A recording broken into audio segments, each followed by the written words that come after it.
یہ ٹاپک ایسا ہے کہ اگر اس کی گریوٹی کو سمجھا جائے تو حیران کن بات یہ ہے کہ ایک دور میں مذاق میں جب کوئی ایک دوسرے میں سے عمر پوچھتا تھا کہ بھائی کہ تمہاری کتنی عمر ہے، تو جواب بھی یہ دیا جاتا تھا کہ نیند یا راتیں نکال کے اتنے سال. ہاں جی، یہ ایک سٹینڈرڈ ہاں جواب جی، ہوتا ہاں تھا. جی، تو میرے لیے وہ تب بھی ایک انٹریگنگ بات تھی کہ واقعی یہ بات تو بڑی ضروری ہے کہ میری اگر آدھی صدی گزر گئی ہے آلموسٹ، تو اس آدھی صدی میں کیا میں نے آدھی زندگی سو کے گزار دی؟ اور اگر میں نے آدھی زندگی سو کے گزار دی ہے تو وہ کوئی غیر ضروری جگہ تو ہو نہیں سکتی جہاں پہ مجھے بھیجا جاتا ہے، ورنہ میری زندگی گنی بھی آدھی جاتی. اور میں تو ان لوگوں میں سے ہوں جو یہ مانتے ہیں کہ جو میں نے جاگے ہوئے زندگی گزاری اصل میں وہ سوئے ہوئے گزاری، اور جو میں نے خواب میں حاصل کیا وہ میری اصلی بیداری تھی. یعنی میں بیدار ہی تب ہوتا تھا جب مجھے خواب کے اس دائرہ کار میں داخلہ مل جاتا تھا. اچھا، دوسری چیز میری کوشش یہ ہوگی کہ میں زیادہ اردو میں ہاں گفتگو کروں، ہاں ہاں جی، کیونکہ یہ بھی بہت لوگوں نے کہا کہ لوگ انگریزی میں بات کرتے ہیں، بات سمجھ نہیں جی آتی. یا وہ ان کا ربط ٹوٹ جاتا ہے ہاں اس جی، بات سے. ایسا سمجھ تو چلیں زیادہ تر کو آتی ہوگی، لیکن ان کو ہاں تسلسل شاید ان ہاں کا ٹوٹ جاتا.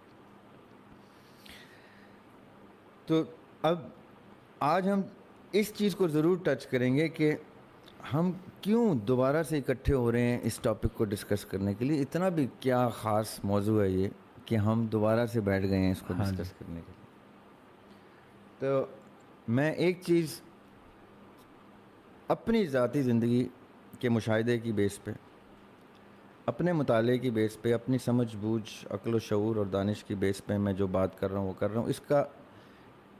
اس بات کا کوئی ریفرنس نہیں ہے جو میں اب بات کرنے لگا ہوں، سوائے اس کے کہ جہاں جہاں آپ کو اس سے ریلیٹڈ چیز اپنی زندگیوں میں یا اپنے مطالعے میں ملے تو آپ کو میری باتیں یاد آ جائیں گی کہ ایک دریاب ہاشمی تھا بھائی جو پوڈ کاسٹ میں یہ باتیں بول رہا تھا.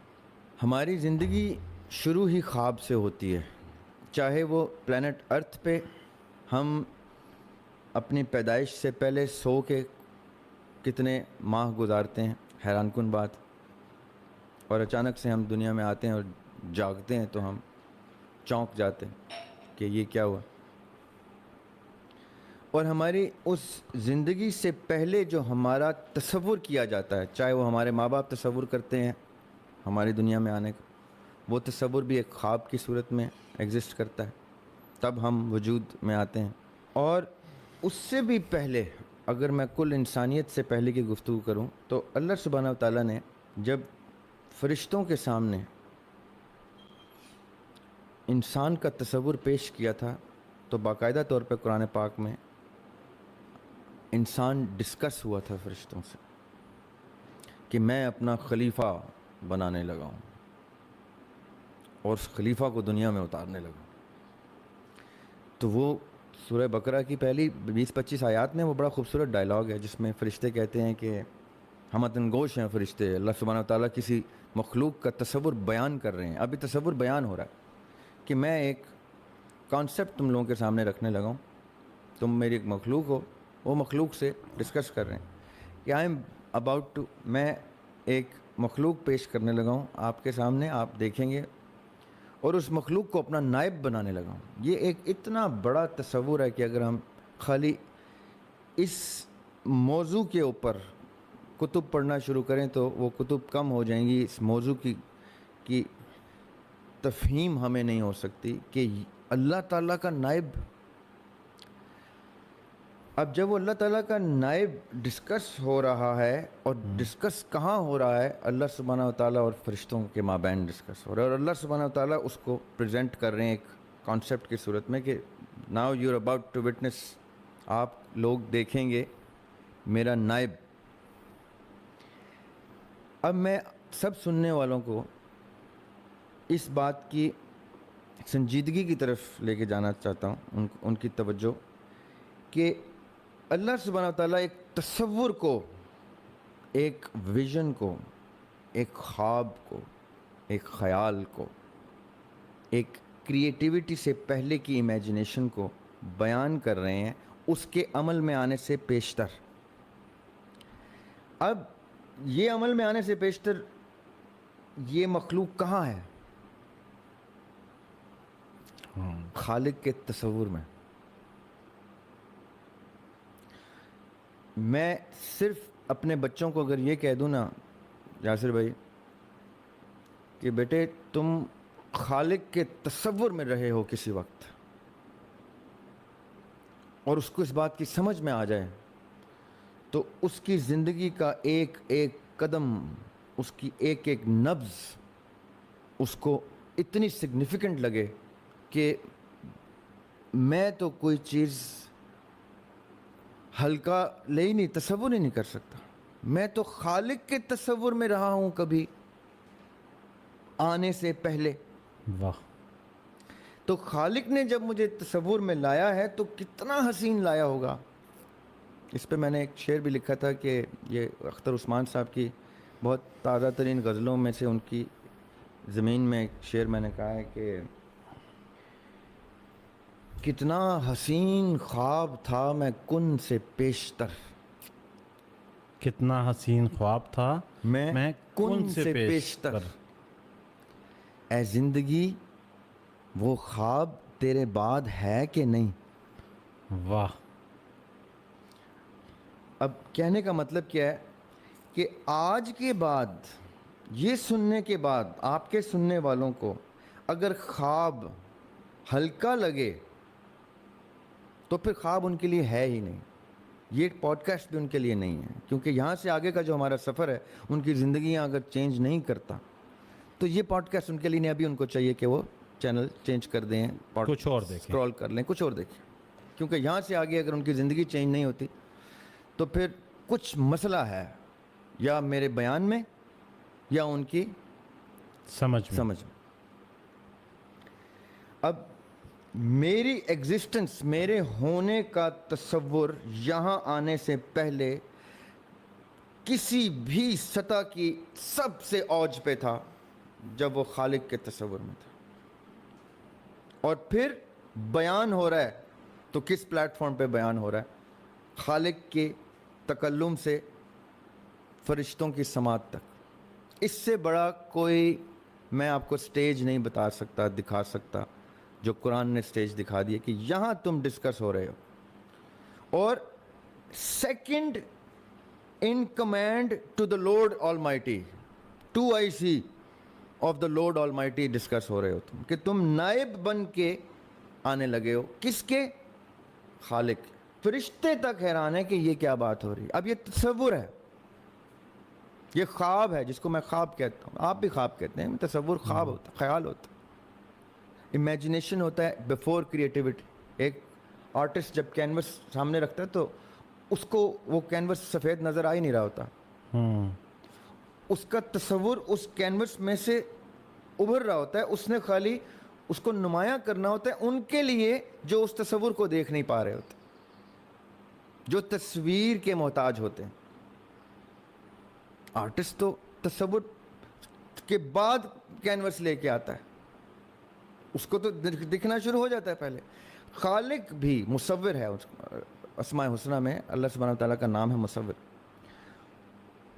ان کا جو تصور ہے، ہم تو تصور بھی نہیں کر سکتے کہ خالق کا تصور، ہمیں تو شاید اجازت بھی نہیں ہے خالق کے تصور کو تصور کرنے کی۔ بے شک، ہم تصور میں آئے ہیں خالق کے، تصویر ہم بعد میں بنے ہیں۔ تو جب ہم تصور میں آئے ہیں تو ہم اوج کمال میں آئے ہیں، اور اس نے کہہ دیا خالق نے کہ یہ میرا نائب۔ اب یہاں سے سفر شروع ہوتا ہے میرا، آپ کا، اور ہمارے سننے والوں کا، ان کے ہونے والے بچوں کا، ان کے آلریڈی ایگزسٹنگ بچوں کے بچوں کے بچوں کے جنریشنز کا۔ اب کل انسانیت ایک خواب کی پیداوار ہے۔ اب میں خواب کو کیسے سیریس نہ لوں؟ اب ایسے خواب کی پیداوار جس کی پہلی تصدیق قرآن کر دیتا ہے، اور پہلے ہی صفحے کے بعد سے، پہلے صفحے پہ فاتحہ ہے اور دوسرے صفحے پہ بقرہ سٹارٹ ہو جاتا ہے۔ جی بالکل، اور پہلی 20-25 آیات میں یہ تصور ڈسکس ہونا شروع ہو جاتا ہے. اب میری زندگی میں جب جب میرا تصور میرے سامنے آئے گا, چاہے وہ سوتے میں آئے یا جاگتے میں, تو میں نے اس کو اسی پوڈیم پہ رکھنا ہے, میں نے اسی معیار پہ رکھنا ہے. میرے پاس گنجائش ہی نہیں ہے کہ میں کسی ہلکی چیز کا تصور بھی سامنے لاؤں, ورنہ میں نے بے حرمتی کی, اپنی اس حیثیت کی بے حرمتی کی جس حیثیت میں میں تصور کیا گیا ہوں. سو یہاں سے آگے جس نے یہ سن لیا ہے وہ اب اپنی زندگی کو ایزی نہیں لے سکتا, خاص طور پہ سوئے ہوئے پارٹ کی زندگی کو, کیونکہ یہ وہ پارٹ ہے جس پارٹ کا تعلق اس سارے سفر سے ہے جس سفر میں ہم نے عالم ارواح ڈسکس کیا. عالم ارواح کے بعد قرآن پاک ہماری دنیا میں آنے کو ڈسکس کرتا ہے, اور پھر بڑی ہی معمولی سی سو کالڈ جاگی ہوئی زندگی کی گفتگو کرتا ہے کہ یہ تو ایسے گزر جائے گی. اس کے بعد ایک اور تصوراتی زندگی ہے, خواب ہے, خیال ہے, جس میں جو کچھ ہوگا وہ غیب ہے. اب میں ابھی ہماری گفتگو میں تصور کر سکتا ہوں کہ میں جنت میں جاؤں گا یا یہ ہوگا, اللہ تعالیٰ میرے پہ رحمت کر دیں گے اور مجھے معاف کریں گے, تو یہ میرا تصور کا سفر شروع ہو جاتا ہے, یہ میرا خواب خیال شروع ہو جاتا ہے. تو میری ادنا سی زندگی کی حقیقت جس کو میں مانتا ہوں وہ میرے تصور کو پروجیکٹ کرے گی کہ میں نے یہاں کیا جاگتے ہوئے کرنا ہے جو میری نہ آئی ہوئی غیب زندگی کی اور وہ بھی ابدی زندگی کی عکاس ہوگی. جہاں جہاں تصوراتی گفتگو ہوگی وہاں میری سوچ سمجھ میرے سوتے ہی, جیسے ہی میری روح کو اللہ سبحانہ و تعالیٰ اپنے پاس بلا لیں گے, قبض کر لیں گے, جیسے ہم نے قرآن پاک کی آیت پچھلے پوڈ کاسٹ میں ڈسکس کی کہ جب انسان سوتا ہے تو میں اس کی روح قبض کرتا ہوں. تو جیسے ہی میری روح ڈیٹیچ ہوتی ہے تو اس پورے سیکشن میں آ جاتی ہے جس سیکشن میں ابتدا میں عالم ارواح اور اس عالم اسباب کے دوران کا ارواح کا سیکشن, اور پھر میرے مر جانے کے بعد کا برزخ کا سیکشن, اور وہ سارا تصوراتی سیکشن شروع ہو جاتا ہے جو اصل زندگی ہے, جو اصل بیداری ہے. یہ جاگنا نہیں, جو اصل بیداری ہے, جس میں واقعی میں قبر میں بیٹھا بھی کیا کچھ کر رہا ہوں. بقول ہماری کتب کے اگر میں نیک انسان ہوں تو جو میری قبر پہ آئے گا وہ تو مجھے سویا ہوا ہی پائے گا, اور اصل میں تو میں جاگا ہوا ہوں اور جو میری قبر پہ ہے وہ بیچارہ سویا ہوا. صحیح. تو میرا خواب جاگتے ہوئے بھی اتنا ہی گریو ہے, اتنا ہی سنجیدہ ہے جتنا میرا قبر میں سوئے ہوئے میرا خواب سنجیدہ ہے. یہ جو معمولی سا جاگنے کا زندگی ہے, یہ ہے وہ زندگی جو میرے اس ابدی سوئی ہوئی خواب کی سو کالڈ ان اویئر غیب کی زندگی کو ڈرا کر رہا ہے. تو اب میرے لیے تو زندگی کی سب سے خوبصورت چیز اور سب سے امپورٹنٹ چیز ہی میری سوئی زندگی ہے. اب مجھے جب اشارہ ملے گا اپنی نیند میں, جتنے اشارے ملیں گے میں ان اشاروں کو کاغذ پہ لکھ دوں گا. اگر میں آرٹسٹ ہوں تو ڈرا کروں گا, میں کتابیں پڑھ لوں گا, جگہ جگہ جہاں جہاں جو ملے گا کہ میں نے یہ دیکھا, کیونکہ وہ میں نے نہیں دیکھا, وہ میری اصل زندگی جاگی ہوئی زندگی نے اس بیچاری چھوٹی سی زندگی کو اشارہ دیا کہ جب یہ سوتا ہے فائنلی تو مجھے موقع ملتا ہے کہ میں اس کو وہ اشارے دوں کہ تو غلط راستے پہ جا رہا ہے بھائی, اور تیرے پاس وقت کم ہے. تو کیوں اتنا خوبصورت خواب جہاں تو تصور کیا گیا تھا اس کو ایک بھیانک خواب میں چینج کر رہا ہے. یعنی 1 منٹ کے لیے میں آپ کو ایک بات کہتا ہوں کہ اللہ سبحانہ و تعالیٰ نے تصور کیا کہ ذریاب ہاشمی اس بنی نوع انسان میں سے ہے جو میرا نائب بن کے آئے گا, اور اس نے اپنی زندگی میں خدا نہ خواستہ ایسی حرکتیں کی کہ وہ نائب تو کیا, وہ دوست بننے کے قابل نہیں, وہ ہم خیال بننے کے قابل نہیں, وہ میرا 2 گھڑی کا مہمان بننے کے قابل نہیں.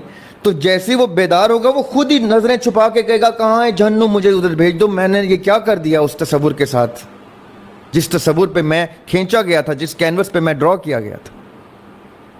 امیجن کریں, ہم اپنے ماں باپ کے سامنے اتنے نادم ہوتے ہیں کہ میرا باپ کیا سوچے گا کہ میں کیا کر کے آ گیا. ہم کہتے ہیں ہم نظر جب والد صاحب سو جائیں تو میں گھر جاؤں, یا نظروں سے کسی طرح اوجھل ہو جاؤں, کیونکہ ہمیں تو بیداری تب ہوتی ہے کہ ہم نے کیا کر دیا. ندامت تو ہے ہی بیداری کے بعد کی چیز. صحیح. ہم نادم ہی تب ہوتے ہیں جب ہم بیدار ہوتے ہیں کہ ہم کیا کر گزرے. تو جیسے ہم اصل میں بیدار ہوں گے, جس کو ہم لوگ سونا کہتے ہیں یا موت کہتے ہیں, موت صغرا ہو یا موت کبرا ہو, اس وقت ہم اتنے نادم ہوں گے کہ ہم کہیں گے فرشتوں سے کہ اللہ تعالیٰ کے سامنے مت لائیے ہو, بس وہ دروازہ دکھا دیں جہاں سے اختتام ہو جائے اس تصور کا, جس کہیں میں ان لوگوں کو بھی نہیں دیکھنا چاہتا جو کامیاب ہو گئے. میں ان کے سامنے اتنا نادم ہوں گا کہ کامیاب لوگوں کو جب دیکھوں گا جو اس نائب کی ڈگری پہ پہنچے جس نائب کے لیے میں تصور کیا گیا تھا, میں کہوں گا بھائی مجھے تو, میں نے وہ ایک شعر لکھا ہوا ہے کہ پچھلی پوڈ کاسٹ میں نے آپ کو ایک شعر سنایا تھا کہ اے کاتب گناہ تیرے صبر کو سلام, اب تک تجھے تو خوف سے مر جانا چاہیے. اس میں ایک شعر ہے, ذریعہ سوچتا ہوں جہنم کا رخ کروں, مرضی سے بھی تو کوئی ادھر جانا چاہیے, کہ مجھے کالر سے پکڑ کے فرشتہ نہیں لے کے جائے گا. یہ مت بھولے وہ بھی کہ میرے والد صاحب کے سامنے وہ سر بسجدہ تھا. تو میں اس کو کہوں گا بھائی عزت احترام سے, کیونکہ میں جاگ گیا ہوں, مجھے سمجھ آ گئی ہے میں کیا کر گیا ہوں, مجھے بس رستہ بتا دو, مجھے کھینچنے کی ضرورت نہیں پڑے گی آپ کو. میں نادم بھی اتنا ہوں کہ میں اس دروازے سے خود چلا جاؤں گا, میں نظروں سے اوجھل رہ کے جاؤں گا, اور میں اتنا کریج بھی رکھتا ہوں کہ جو میں کر کے آ گیا ہوں مجھے میرا وہ اعمال نامہ دہرایا نہ جائے سب کے سامنے. مجھے پتہ ہے میں کیا کر گیا ہوں, بس دروازہ کھولو اور مجھے ڈال دو, مجھے بھسم کر دو. میں تو رائٹ ہی نہیں رکھتا ادھر سے نکلنے کا بھی. لوگ کہتے ہیں کہ جہنم میں جلنے کے بعد کہیں جنت میں جائیں. آپ نہیں, خود سے نہیں جائیں گے. آپ کہیں گے ہم اس قابل ہی نہیں ہیں بھائی, ہمیں تو پتہ چل گیا کہ ہم کیا تھے تصور خالق میں. اور جب ہم تصویر بنے تو کتنے ہی آرٹسٹ ہیں جو سمجھتے ہیں کہ میری تصویر ٹھیک نہیں ہے تو وہ کینوس وہ پبلک نہیں کرتے, وہ کینوس وہ ٹریش میں پھینک دیتے ہیں کہ یہ میں کیسے پبلک کر دوں, اس میں غلطیاں ہیں. کبھی کہیں پہ برش غلط لگ گیا, کہیں پہ پینٹ کا دھبا آ گیا, کہیں پہ کینوس کا کپڑا پھٹ گیا. وہ کس چیز کی نظر ہوا؟ ڈسٹ بن کی. تو آرٹسٹ کو پتا ہوتا ہے اس کا کون سا پیس ڈسٹ بن کی نظر ہونا ہے, تو آرٹ کو بھی پتا ہوتا ہے کہ میں ڈسٹ بن میں جانے کے قابل آرٹ ہوں یا میں میسٹر پیس بن کے گیلری میں سجنے کے قابل. یہ اتنی خوبصورت تخلیق ہے اللہ کی کہ اس میں شعور ہے. یہ ایک عام انسان کی تخلیق نہیں ہے جو کینوس پہ پڑے پڑے مٹی کھا لے گی. یہ اتنی باشعور تخلیق ہے اللہ سبحانہ و تعالیٰ کی کہ تخلیق خود بولے گی کہ ٹریش کین کدھر ہے بھائی, میں گیلری میں سجنے کے قابل نہیں ہوں, کیونکہ میں میسٹر پیس نہیں بن سکا. جس میسٹر پیس کا تصور میرے خالق نے, میرے مصور نے سوچا تھا, میں وہ میسٹر پیس نہیں ہوں. ایسا نہیں ہوگا. ہم کتنے کامن بات سنتے ہیں کہ میں نے یہاں تک سنا, اب دیکھیں میرا نظریاتی اختلاف ہے, لوگ آپ کو جو ٹھیک لگا کرے آپ اس کو اپنا لیا کریں انسٹیڈ آف کامنٹنگ کہ یہ کیا بات کرے. آپ کو جو چیز پسند نہیں آئی آپ مت لیں. میں ایک چھوٹی سی بات آپ لوگوں کے سامنے رکھنا چاہ رہا ہوں, یہ آپ کے سوچنے کے لیے, آپ اپنے بچوں کے دماغوں میں ڈالیں تاکہ ان کی تربیت میں یہ ہو کہ میں نے ماسٹر پیس بننا ہے. میں خالی اپنے والدین کی خواہش نہیں تھا کہ میں ڈاکٹر بن جاؤں, ڈاکٹر پیدا کر رہا ہوں یا انجینئر پیدا کر رہا ہوں. نو, میں انڈائریکٹلی خالق کا نائب پیدا کر رہا ہوں, second in command of the creator himself. کیا میرا بچہ وہ بن پائے گا؟ کب بن پائے گا؟ جب آپ اس کو اس کی گریوٹی بتائیں گے. اینیوے, بات کہاں سے کہاں جا رہی ہے, کیوں سفر کہاں سے شروع ہو رہا ہے؟ خواب سے, خیال سے, تصور سے. اور آج ہم ڈسکس کر رہے ہیں خواب اور خیال. ہمیشہ مجھے اپنے آپ کو بتانے کے لیے خواب کا ہی میڈیم ملے گا, اس خواب کی یاد دہانی دلانے کے لیے, اس خیال کا تصور ریکال کرنے کے لیے کہ ذریعہ تم سو رہے ہو, یہ موقع ہے میرے پاس تمہیں بتانے کا کہ جاگ جاؤ. اور میں جاگوں گا, چونک کے جاگوں گا. میں وہ سائنس لوں گا اور اپنی زندگی کو اس رستے پہ لے کے آؤں گا جس رستے پہ میری فلاح ہے, جس رستے پہ بقا ہے. اب میرے لیے پھر مٹیریل تو صرف وہ سیڑھی بن جائے گا جس سیڑھی پہ چڑھ کے میں نے نائب بننا ہے, جس سیڑھی پہ سج کے میں نے میسٹر پیس بننا ہے. یہ ہے وہ کانسیپٹ خواب کا کہ خواب وہ رستہ ہے جو آپ کے سوتے ہی کھلتا ہے اور آپ اتنی بڑی ایک امیجنیشن کے سائنس لے کے یاد دہانی کراتے ہیں کہ ہم ایسے ہی اس دنیا میں نہیں آئے, ہم کوئی مقصد, کوئی وعدہ, کوئی میثاق کر کے آئے ہیں. جب یہ ڈائلاگ ہوا تھا اللہ سبحانہ و تعالیٰ کا, اس کے بعد انسان اس شعور کے ساتھ پیدا کیا گیا. قرآن میں اللہ تعالیٰ کہتے ہیں کہ جب بھی میں کوئی شے تخلیق کرتا ہوں, سورہ طٰہٰ کی آیت ہے یہ, کہ کوئی بھی شے جب میں تخلیق کرتا ہوں تو میں ہدایت اس میں ساتھ شامل کرتا ہوں. اچھا, یہاں پہ میرے ذہن میں ایک سوال پیدا ہو رہا ہے. اچھا دریاب بھائی, اب ایک اور بڑا اہم سوال, یہ پوڈ کاسٹ جو لوگ بہت توجہ سے سن رہے ہیں اور ان کو تو بہت ساری چیزیں کلیئر ہو رہی ہوں گی, کیونکہ دریاب بھائی کی گفتگو کو بہت حاضر دماغی سے سننا پڑتا ہے. لاسٹ پوڈ کاسٹ میں بھی آپ نے کہا تھا, اور یہ بہت ساری کتب میں بھی میں نے پڑھا ہے, کہ جب ویسے تو ہماری روحیں زمین سے پہ آنے سے پہلے عالم ارواح میں تھیں, اور پھر جب ہماری دنیا سے یہ انتقال ہوگا تو روح عالم برزخ میں چلی جائے گی, ٹھیک ہے. لیکن نیند کے درمیان جو موت صغریٰ ہے, اس وقت جو روح پرواز کرتی ہے, روح تو نکل گئی, تو اب ارواح سے وہ آ چکی ہے, برزخ میں بھی اس نے جانا نہیں ہے, تو اس دوران اس کا کہاں قیام ہوتا ہے؟ وہ جتنی دیر کے لیے ہم سوئے ہوئے ہوتے ہیں وہ کہاں جاتی ہے؟ دیکھیں, یہ جو آپ نے کہا نا عالم ارواح, عالم ارواح کوئی ایک مقام نہیں ہے. اچھا, یعنی اسپیس پہ میجر نہیں کیا جا سکتا, وہ ٹائم میں ڈھونڈا جا سکتا. اچھا, ٹائم میں ڈھونڈا جا سکتا, اسی لیے اس کو عالم ارواح کہہ رہے ہیں. وہ وقت تب ایگزسٹ کرے گا جب ارواح اپنے بدن سے جدا ہو جائے گی, اور موت سے قبل جدا ہو جائے گی. موت کے بعد تو اس کا سفر ہی برزخ ہے اور آگے حشر ہے. اچھا, موت سے پہلے جب وہ جدا ہوگی, جب میں سوؤں گا تو عالم ارواح ریکریٹ ہو جائے گا. ہم جب نیند میں لوگ ہوتے ہیں, خواب دیکھتے ہیں, تو بہت سارے لوگ جو ہیں, والدین اگر حیات نہیں ہیں, کوئی بہن بھائی, کوئی دوست, اب موت کے بعد والی جو روح ہے وہ چلی گئی برزخ میں, ٹھیک ہے, اور جو موت صغریٰ ہے اس کی جو روح ہے وہ چلی گئی ارواح میں, ٹھیک ہے, عالم ارواح میں.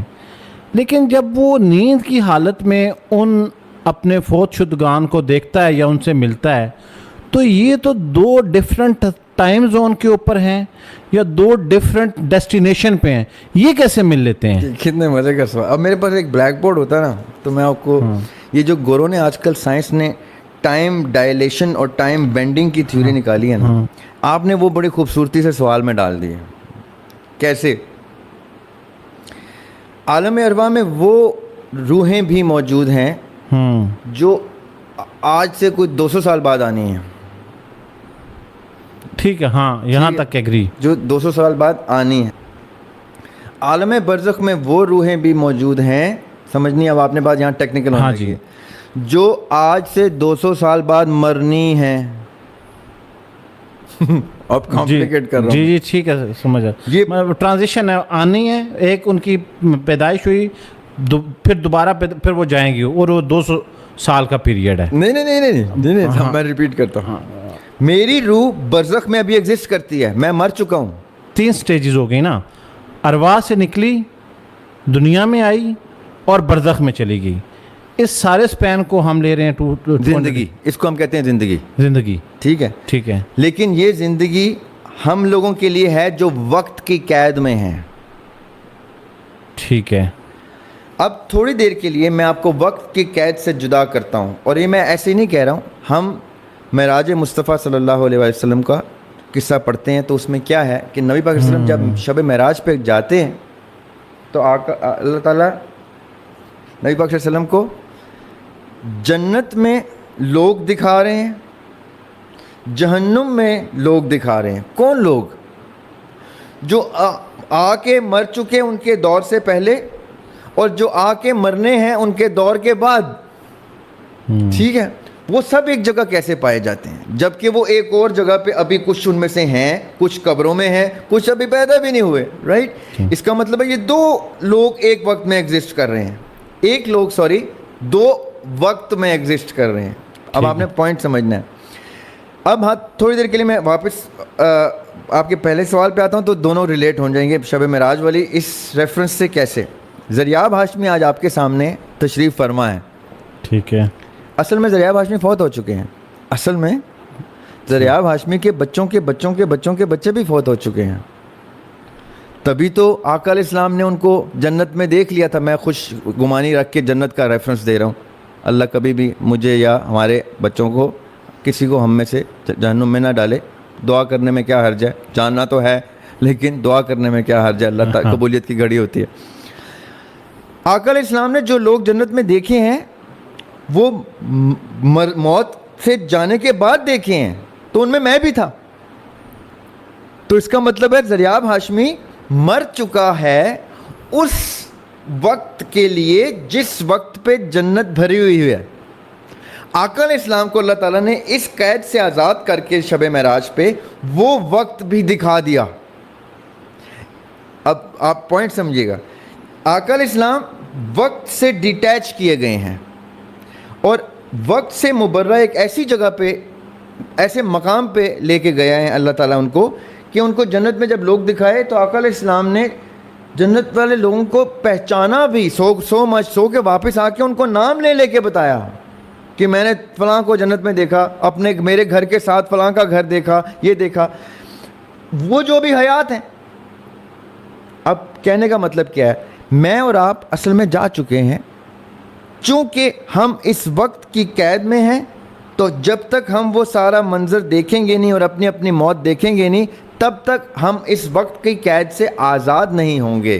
اصل میں یہ سارے معاملات کب کے ہو چکے, تبھی تو جب قرآن پاک میں اللہ تعالیٰ کھول کے سب کچھ بیان کرتے ہیں کہ اور اس دن ہم یہ کریں گے, وہ سب کچھ کریں گے, جلائیں گے, تو وہ اتنے وثوق سے اس لیے کہہ رہے ہیں کیونکہ ہمیں نہیں نظر آ سکتی یہ چیز. اللہ تعالیٰ تو وقت کی قید سے, ہر قید سے آزاد ہیں, وہ دیکھ کے بتا رہے ہیں کہ وہ کیا کریں گے.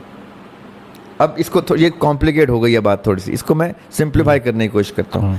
جیسی زریاب ہاشمی سوتا ہے تو اس کی روح نکلتی ہے باڈی سے, اور وہ ان 3 مقامات میں سے کس مقام کو وزٹ کرتی ہے, یہ اس لمحے کی اللہ تعالیٰ کی دی ہوئی اجازت کے زمرے میں رہتے ہوئے اس کی گرفت ہے. نیک روحیں, نیک لوگوں کی روحیں واقعتاً کسی بھی مقام پہ, نیند میں کسی بھی مقام پہ جانے کی اجازت ہوتی ہے نیک لوگوں کی روحوں کی, جو سو رہے جاگ رہے ہیں اور جنت سے ہو کے آ رہے ہیں, سو رہے ہیں جاگ رہے ہیں, جنت سے ہو کے آ رہے ہیں, جنت میں کچھ دیکھ کے آ رہے ہیں. یہ ان کی ارواح کو لبرٹی ہے. جیسے ہم نے پچھلے چیپٹر میں ہم جب پہلے اکٹھے ہوئے تھے تو میں نے آپ کو بتایا تھا کہ ایرسٹوٹل کیا مانتا ہے, ہندوازم کیا مانتا ہے, بدھزم کیا مانتا ہے, تصوف کیا میرا کام ہے آپ تک تحقیق سامنے رکھنا. میں کسی بھی چیز پہ اپنی رائے آپ کو نہیں دے رہا ہوں, یہ میں آپ کو وہ چیزیں بتا رہا ہوں جو ان تمام علوم سے اخذ کر کے میں آپ کے سامنے رکھ رہا ہوں. اس لیے ان تمام علوم کی روشنی میں روحوں کے پاس جو ایکسیس ہے, تصوف کہتا ہے کہ روحوں کے پاس جو ایکسیس ہوتا ہے وہ جنات کے پاس نہیں ہوتا. قرآن بھی یہ کہتا ہے کہ ایک سرٹن لیول آف آسمان سے فرشتے پتھر مارتے ہیں شیاطین کو, وہ آسمان پہ, فلاں آسمان پہ نہیں آنے دیتے. ارواح البتہ ایسی جگہ بھی کراس کرتی ہیں, جو معراج کے قصے میں جب جبرائیل علیہ السلام نے ایک مقام پہ آقا علیہ السلام سے کہا کہ یہاں سے آگے تو میرے بھی پر جلتے ہیں, یہاں سے آگے میں نہیں آپ کا ساتھ دے سکوں گا. دیٹ گوز ٹو شو کہ جو اللہ تعالیٰ جس روح کو بلا لیتے ہیں تو وہ ایسے مقام پہ جاتی ہے جس مقام پہ فرشتے بھی نہیں جا سکتے. تو جب تصوف یہ گفتگو کرتا ہے کہ ہم جب مقام لاہوت پہ پہنچتے ہیں, ایسا مقام ہے جہاں فرشتے بھی نہیں آ سکتے, تو یہ مولوی حضرات یا کتاب کے علم والے ان کے اوپر کفر کا فتویٰ لگا دیتے ہیں, اور یہ ٹھیک لگاتے ہیں. ان کی لینس سے ایسا ہی دکھتا ہے, جیسے ان کی لینس سے آزادی دکھتی ہے, اسی طرح ان کی لینس سے ایک سرٹن قید دکھتی ہے. یہ بالکل ٹھیک ایک دوسرے سے لڑتے جھگڑتے ہیں. آپ تحقیق کے سفر میں بہت انجوائے کرتے ہیں, آپ کو سنی کو شیعہ غلط نظر آتا ہے, شیعہ کو بریلوی غلط نظر آتا ہے, بریلوی کو اہل حدیث, یہ سب بالکل ٹھیک ایک دوسرے کو غلط دیکھ رہے ہوتے ہیں, جھوٹ نہیں بول رہے ہوتے, یہ واقعی اپنے عقیدے کی لینس سے دوسرے کو غلط کہہ رہے ہوتے. تحقیق کے سفر میں آپ آزاد ہوتے ہیں, آپ ان سب کو دیکھ رہے ہوتے ہیں کہ یہ اس کو غلط کیوں کہہ رہا ہے, وہ اس کو کافر کیوں بول رہا ہے, وہ اس کو منافق کیوں کہہ رہا ہے, وہ اس کو فلاں کیوں کہہ رہا ہے, کیونکہ اس کی کتاب, اس کا مطالعہ, اس کا عقیدہ, اس کی پرورش, اس کا سب کچھ ایک دوسرے کو ایسے ہی دکھا رہا ہے. جیسے کہ یہ ایک ٹرانسپیرنٹ پانی میں سبز رنگ کی بوتل میں ڈال دوں گا, لال رنگ کی, نیلے رنگ کی ڈال دوں گا, تو دیکھنے والے کو یہ لگے گا کہ وہ اس رنگ کے پانی ہے. صحیح. لیکن چونکہ وہ میں باہر سے دیکھوں گا تو میں ہنسوں گا کہ نہیں, پانی سب میں کامن ہے, اس کی لینس ہم نے چینج کر دی ہے جس کے تھرو آپ دیکھ رہے ہیں, تو آپ کو وہ پانی فلاں رنگ کا دکھ رہا ہے. تو سنی ایک رنگ کا دکھ رہا ہے, شیعہ ایک رنگ کا دکھ رہا ہے, یا یہودی ایک رنگ کا دکھ رہا ہے, کرسچن ایک رنگ کا دکھ رہا ہے, مسلمان ایک رنگ کا دکھ رہا ہے. اسی طرح تصوف والے جس رنگ کا دکھ رہے ہیں, تصوف والے یہ کہتے ہیں اپنے رنگ میں رہتے ہوئے کہ ہم جب معشوق سے وصال کرتے ہیں تو ہم ایسے مقام پہ ہوتے ہیں جہاں فرشتے بھی نہیں آتے. تو صحیح بخاری بھی, صحیح مسلم میں بھی جب معراج کا قصہ ڈسکس ہوتا ہے تو جبرائیل علیہ السلام خود کہتے ہیں آقا علیہ السلام سے کہ یہاں سے آگے تو میں بھی نہیں جا سکتا آقا. یعنی فرشتوں کی بارڈر, جو ہائیسٹ لیول آف فرشتہ, روح الامین کی بات ہو رہی ہے, وہ کہہ رہے ہیں کہ یہاں سے آگے فرشتہ نہیں کوئی جا سکتا, صرف آپ جا سکتے ہیں آقا. تو وہ وہی گفتگو اپنی لینس سے کر رہے ہیں جو تصوف والے اپنے اوپر فٹ کر رہے ہیں. تو یہ کہتے ہیں تم عام آدمی کو یہ مقام دے رہے, تو کہتے ہیں تم ہمارے غوث کو یا کتب کو عام آدمی کہہ رہے ہو, یہ عام آدمی نہیں ہے. تو کہتے ہیں نہیں تم نبی کے درجے پہ فائز کر رہے ہو. تو کہتے ہیں نہیں, ہم نبی کے درجے پہ نہیں کر رہے, ہم ایک عاشق کے درجے پہ کر رہے ہیں. ان کی آپس میں جنگ بڑی خوبصورت چلتی رہتی ہے. کوئی یہ نہ سمجھے کہ میں اس کو صحیح کہہ رہا ہوں, اس کو غلط کہہ رہا ہوں. میں دونوں کی سوچ, دونوں کا نقطہ نظر آپ کے سامنے رکھ رہا ہوں, رائٹ. لیکن اس نقطہ نظر کی روشنی میں آپ کے سوال کا جواب ملتا ہے, میرے سوال کا جواب ملتا ہے کہ روح جب بدن سے جدا ہوتی ہے, چاہے وہ موت صغرا میں ہو یا موت کبریٰ میں ہو, اس کے پاس جو ایکسیس ہے وہ اللہ تعالیٰ کے فضل سے یا اجازت سے کسی بھی لیول پہ جا سکتا ہے. تو میں سوتے ہی اپنے آنے والے 10 جنریشن کے بچے بھی دیکھ سکتا ہوں, اور واپس اپنے آپ کو جب بتاؤں گا اپنی باڈی کو تو وہ اس کو سمجھ نہیں آئے گی میں کیا بتا رہا ہوں. جیسے میں اپنے فوت ہوئے باپ یا دادا کو دکھاؤں گا تو وہ مان جائے گا کہ میں نے خواب میں اپنے والد صاحب کو دیکھا. جو بچے میں نے تجھے دکھائے خواب میں, تو نے یہ کیوں نہیں مانا کہ وہ میرے بچوں کے بچوں کے بچے ہیں؟ کیونکہ وہ میرے ڈائریکٹری میں ایگزسٹ نہیں کرتے, تو مجھے وہ عام بچے لگے.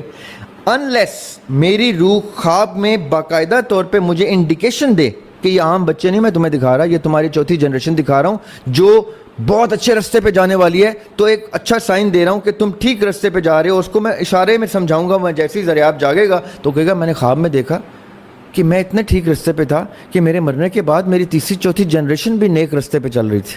مجھے تو وہ بچے نظر تک آ گئے ہیں کیا ہیں.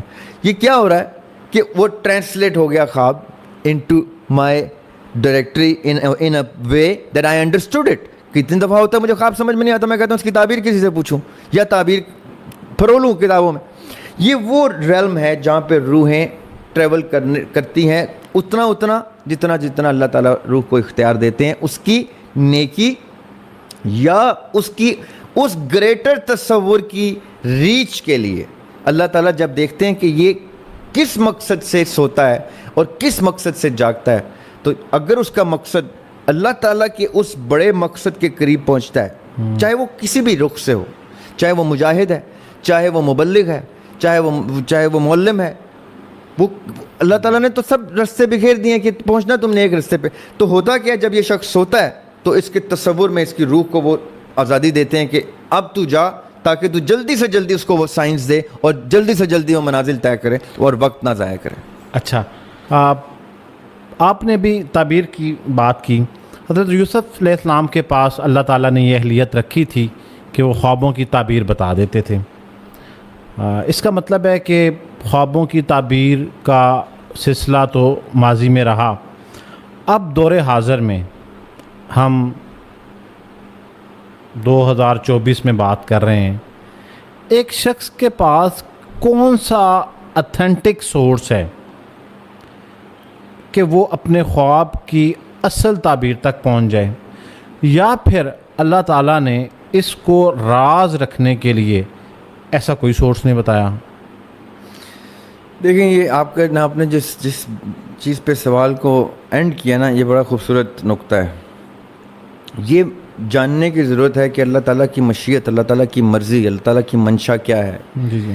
جس وقت تعبیر عام کرنا ضروری سمجھا اللہ سبحانہ و تعالیٰ نے، تو نبی کو یہ معجزہ عطا کر دیا، جی جی. یہ کرامت عطا کر دی کہ آپ پبلک کر دیں تعبیر، تاکہ لوگ خوابوں کی حیثیت سے اجاگر ہوں کہ بھائی یہ ہلکی چیز نہیں ہے. ایک نبی کو معجزے کی صورت میں ملی ہوئی ہے کہ وہ تمہارا خواب سنتا ہے اور تمہیں بتا دیتا ہے، تاکہ تم خواب کو اس طرح 2024 میں بھی ڈسکس کرو تو اس کو سگنیفیکنس دینا، اس کو ویلیو دینا، اور اس کی تعبیر کے لیے کوشاں رہنا کہ کیسے ملتی ہے تعبیر. پھر آقا علیہ الصلوۃ والسلام فجر کی نماز کے بعد اصحاب کو بٹھاتے تھے اور ان سے خواب پوچھتے تھے، کیونکہ آقا علیہ الصلوۃ والسلام کو بھی یہ تحفہ اللہ تعالیٰ نے عنایت کیا ہوا تھا. اب ہو گئے 1400 سال. اب الحمدللہ ایک سال نیا شروع ہو گیا ہمارا یہ. جی جی. اب ہم کیا کریں؟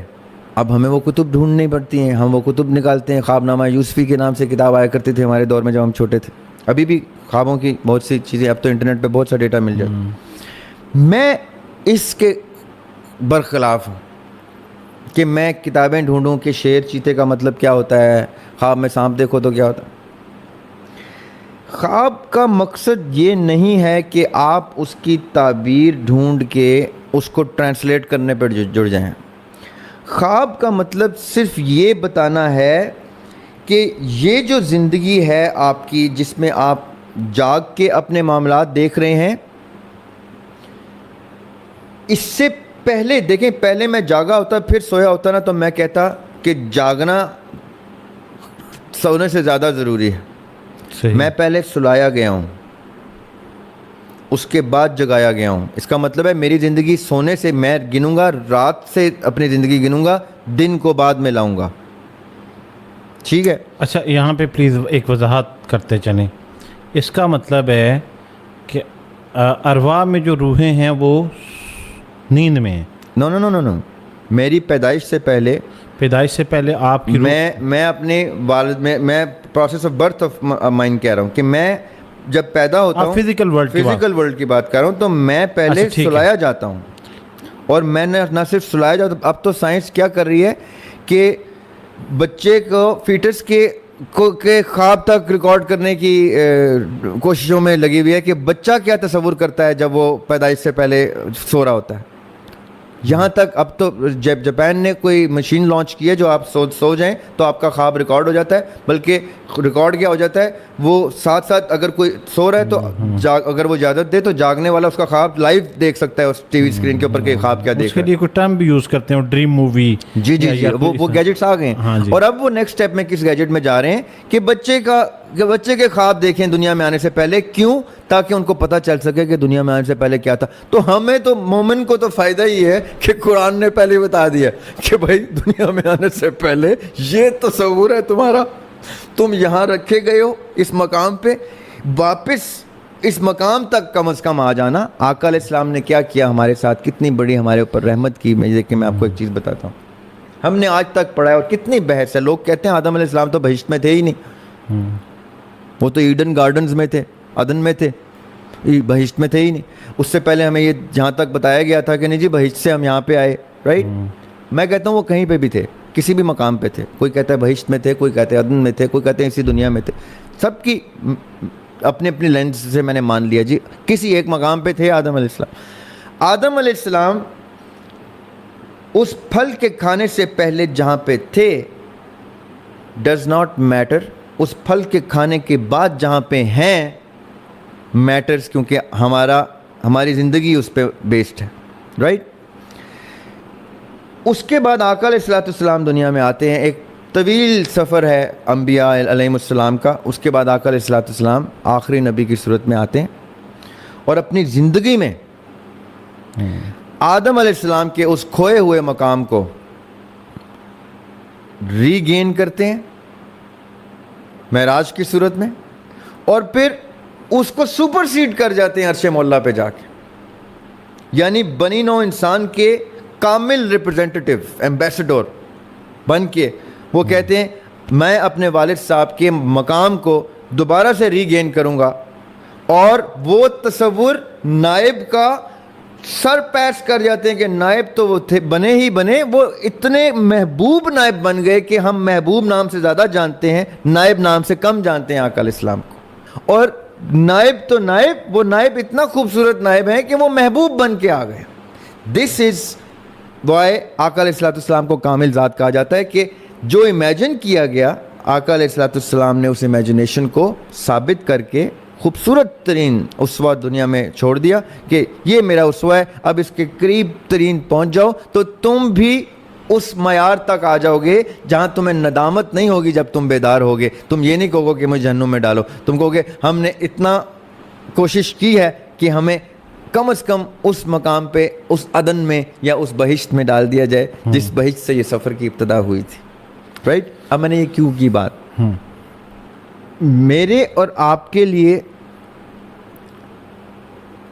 یہ سارے کی ساری چیزیں پیش ہو چکی ہیں. ہمارے پاس اب نیا کوئی چیز کریٹ کرنے کا موقع ختم ہو چکا ہے. اب ہم نے اسی میں رہتے, اسی فریم ورک میں رہتے ہوئے اس خواب اور اس جاگی ہوئی زندگی کو تصور کرنا ہے. میں نے آپ سے کہا تھا کہ پہلے سونا ہوتا ہے, جاگنا ہے. ہم کہتے ہیں محرم کا چاند دکھ گیا تو پہلی محرم کی اسی وقت ہو جاتی ہے, صبح نیکسٹ ڈے آتی ہے. رائٹ. تو رات پہلے آئے گی میری محرم کی یکم کی, میرا خواب محرم کی یکم کا پہلے آئے گا مجھے, اور میری بیداری محرم کی بعد میں آئے گی. ایسا ہی ہے, ایسا ہی ہے. تو میں یہ کہنا چاہ رہا ہوں کہ میری زندگی کا سفر میرے خواب سے شروع ہوتا ہے, اس کے بعد حقیقت بنتی ہے. میں نے رات گزار لی, ضروری نہیں ہے میں یکم محرم کا دن دیکھ سکوں. اللہ تعالیٰ اگر میری روح مجھے واپس نہیں کرتے میرے جاگنے پہ تو میں محرم کی رات دیکھ چکا ہوں. یکم محرم کی میں یکم محرم کا دن نہیں دیکھ پایا, تو اس کا مطلب ہے کہ میری رات میرے دن سے قبل گنی جائے گی ابھی بھی, اور زندگی کے ہر سفر میں بھی. تو میں نے اگر اپنی زندگی کو بیس کرنا ہے تو میں نے اس کا تصور پہلے لے کے سونا ہے, اشارے سارے لینے ہیں, میری ارواح نے گھومنا ہے پھرنا ہے, اور جو مجھے ہنٹ دے سکتی ہے وہ میری روح. میں بار بار ارواح کہتا ہوں, پچھلی پوڈ کاسٹ میں بھی, آئی ایم سوری, روح از سنگولر, ارواح از پلورل. پتہ نہیں کیوں, شاید مجھے لگتا ہے میری روح پلورل ہے لیکن میری روح نے مجھے میرے صبح جاگنے سے قبل مجھے جتنے اشارے دینے ہیں وہ دینے ہیں. تو اس لیے اسلام بھی یہ کہتا ہے, ہر دین یہ کہتا ہے, ہر مذہب یہ کہتا ہے کہ جب سو تو اچھے تصور اور اللہ کو یاد کر کے سونا, تاکہ تمہیں صبح جو بیداری ملے وہ تمہاری زندگی کا اللہ کا شکر ادا کر کے سونا کہ اللہ تعالیٰ نے تمہیں موقع دیا ہے کہ تم اپنی زندگی کا سفر شروع کر سکو, اور صبح جاگو تو اللہ کا شکر ادا کرو کہ تمہیں موقع ملا. تو جیسے ہم یہ پروسیس کر کے دن کی ابتدا کرتے ہیں تو ہماری روح ہمیں وہ اشارے دے چکی ہوتی ہے کہ بھائی جانا کہاں ہے, آئے کہاں سے.